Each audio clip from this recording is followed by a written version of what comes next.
Hey guys, so quick minor disclaimer. Originally I had said that I was going to do the different movies that I missed over the past year that I didn't do reviews for because, other reasons that I don't want to get into, but that on my catch-up schedule I was going to do it in chronological order of how when I saw the movie. I'm going to nix that just a little bit. I'll still do it, but before the Academy Awards show premieres, which is in less than 2 weeks? Actually, yeah, less than 2 weeks, about a week and a half. I want to see if I can knock out the 6 remaining ones that I haven't done. I've already done Black Panther at the start of the year, and I did Roma recently, so you guys can go ahead and watch those. I'm going to try to knock the 6 out before that one, which it should be fairly easy, but only if I go about it in a good way, and if I go about it in a way that won't burn me out. But anyway, let's start on the first film, which is Bohemian Rhapsody. Bohemian Rhapsody was in my top 3 most anticipated movies of 2018 because of its story, and it is that of the origins of the band Queen, and their rise to fame, their progression through music as they experiment with each album that they make. And the film has a particular focus on the original frontman, one of my musical idols, Freddie fucking Mercury. We get to see his relationship with Mary Austin, his discovery of his homosexuality, his battle with AIDS, and all of this accumulates in the band's Live Aid performance, which is universally considered to be one of the single greatest musical performances of all time. So before we get into my thoughts on the film, I do have to talk a little bit about why I was so anticipated with this movie so much, and a part of it was obvious in that intro that I gave. But anyway, as most of you know, or pretty much all of you should know, I am a certified geek, nerd, dork, whatever word you want to use for me, or a person that has multiple interests that some people would consider useless, or maybe something not to focus on, but I don't know, we're in an age of nerds, so I don't know why I'm saying this. Anyway, sorry. I have certain obsessions, and they change from time to time. Sometimes I'll even go back to obsessing over a particular thing, like, I do this with music, especially. Namely, I find something like, let's say a Broadway musical, because I have a musical background in high school, or a Broadway musical, any type of musical, and I listen to that soundtrack at most non-stop, and it becomes a part of who I am as a person at the time, and of course I take a little bit of that and just feed it into who I become later in life. So I'm mostly the same person in my mind, only slight little differences. And I do this with specific bands as well. Most recently, I've been listening to a lot of, being obsessed with at least, listening to Rush, Owl City, Pink Floyd, REO Speedwagon, Tears for Fears, The Beatles, which is one that's repeated multiple times. But the list is endless. However, one of my biggest consistent obsessions, other than the Beatles, is Queen. I think that they were all, especially Freddie Mercury, fucking geniuses, and they have made some of the most iconic music ever. I mean, Bohemian Rhapsody is my favorite song of all time. I would even say it's the greatest single song ever composed. Yeah, step aside Beethoven and Mozart and other famous composers that I can't think of right now. Sorry about my rambling, I have a huge man crush on Freddie Mercury. I mean, I've been told that I have an amazing singing voice, which I think I'm fine, but until I can sound like him, or at least have the same range and dynamic vocals that he had, I will never consider myself to be an amazing singer, no matter how many screaming fangirls I had when I sang Somebody to Love in a karaoke bar in Orlando during my honeymoon. Oh, okay, I promise I'm done with the incessant rambling. Actually, no, wait, one more thing. Just as a small nitpick, I hate that the original band members, Brian May and Roger Taylor, as much as I love them, I hate that they had so much say in what was in this movie. But that's not a con, that's just a nitpick. Okay, now let's get into everything before I change my mind.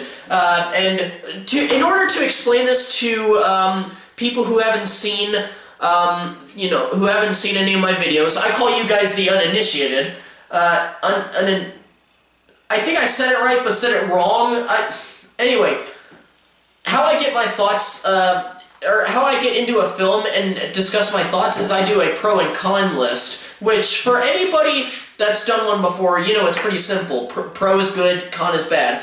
And I like to keep my pro and con sections separately. However, sometimes I'll be doing, like, let's say a pro, and it'll naturally transition into a con, so I'm going to take advantage of that. But sorry, I just had my sinuses started acting up weirdly. But anyway, yeah, I'll take advantage of that whenever that happens, but I'll try to keep them separately. Anyway, that's your disclaimer. Let's go ahead and get into this thing. Rami Malek, first off, is the recreation of Mercury for the screen. He disappeared into this role, knew just how to move and compose himself on the stage, and gave what I consider, or at least considered for a little bit, to be the Oscar-winning performance for the 2019 Oscars. It did change recently, but I still think that he's at least in the top 3. I don't think he's going to win, but I'll touch on that in another video, whether it's the review of the specific movie that I'm thinking of, or when I actually get down to my predictions for the wins, which should be in a few days. But anyway, he especially worked during the concert performances. However, I do have a small complaint, or not small complaint, it will be a con, about how the character is portrayed through the majority of the film, but I will actually get into that later. I'm going to keep that separate in the con section. The performances, that is to say the musical performances, the concert recreations, are the highlight of the film, especially for me, especially because their music has such a huge connection with me. The Live Aid concert and how they recreated it, everything big, from the way that Freddie moved on stage, the way that he posed with the microphone, even the tongue flicking at the audience, to the small things like the Pepsi cups on top of the piano, were just astounding to see captured on the silver screen.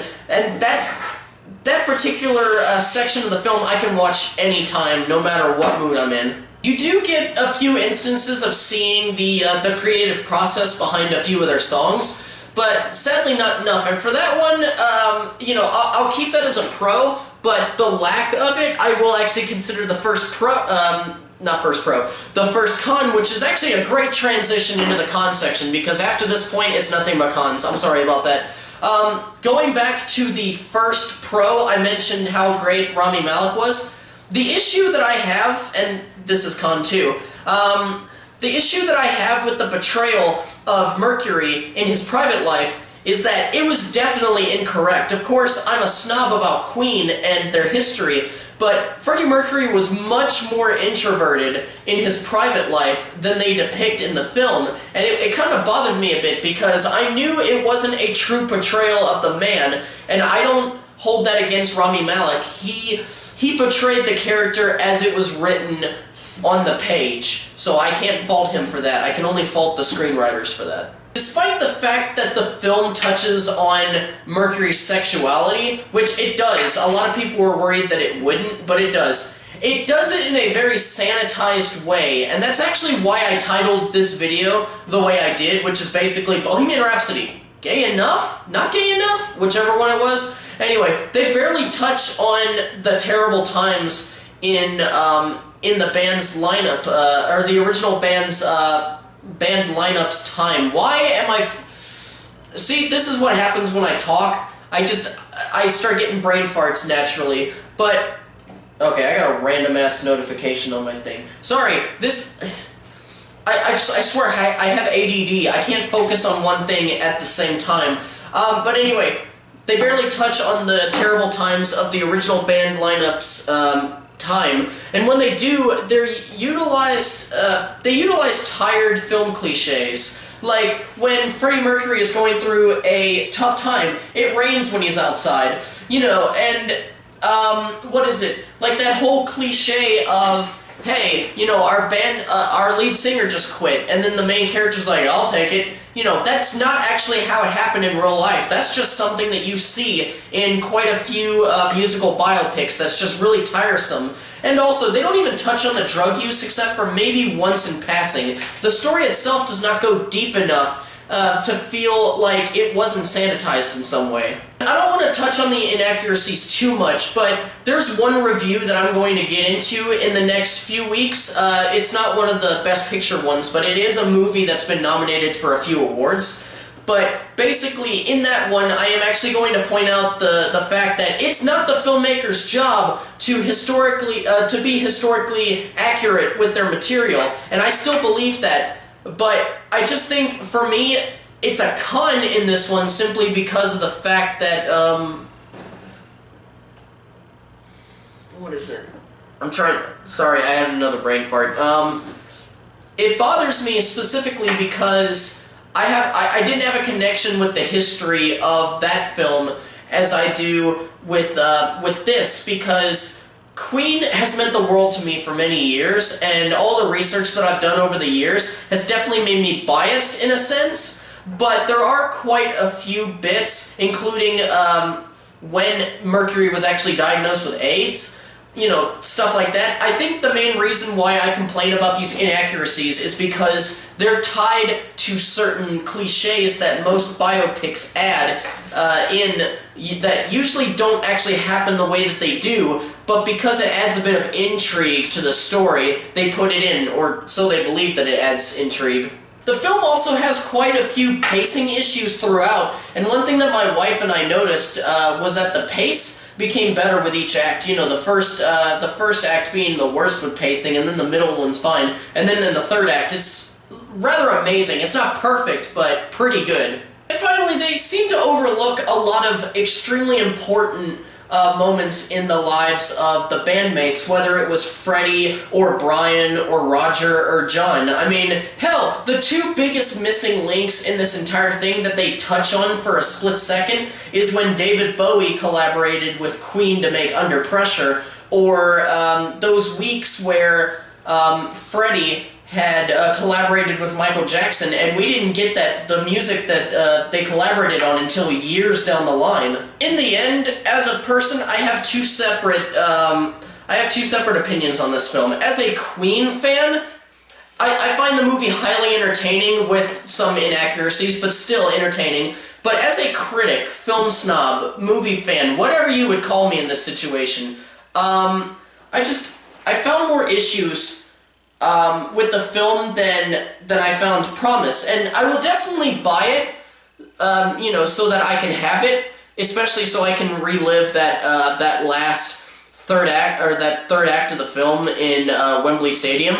But it's not something that I would watch again as a film critic. I would watch it with the sole intent of, in a way, getting to watch a live performance of a band that I wish I had been around to watch live in concert. And of course, as a last thing, as far as this film as a Best Picture nominee, I don't think it's anywhere close to being best of the best. I mean, if this is best of the best, then that means that we've had kind of a mediocre year for films in 2018. But then also, it could show that the Academy is trying to be more, you know, with the times and nominate movies that are cool. I don't know. We'll have to see, but that's what I'm thinking right now. But anyway, thank you guys so much for watching. I'll try to get into the other movies over the next day or so. But again, we'll see how we can go about that. Thank you once again. If you enjoyed this video, please do not hesitate to hit that like button. And if you're new here, hit that subscribe button so that you can keep up to date with everything that's going on in the channel. Thank you guys so much for watching once again. I know I say thank you a lot, but, you know, just thank you. Farewell until the next video, and I hope you guys have a good day.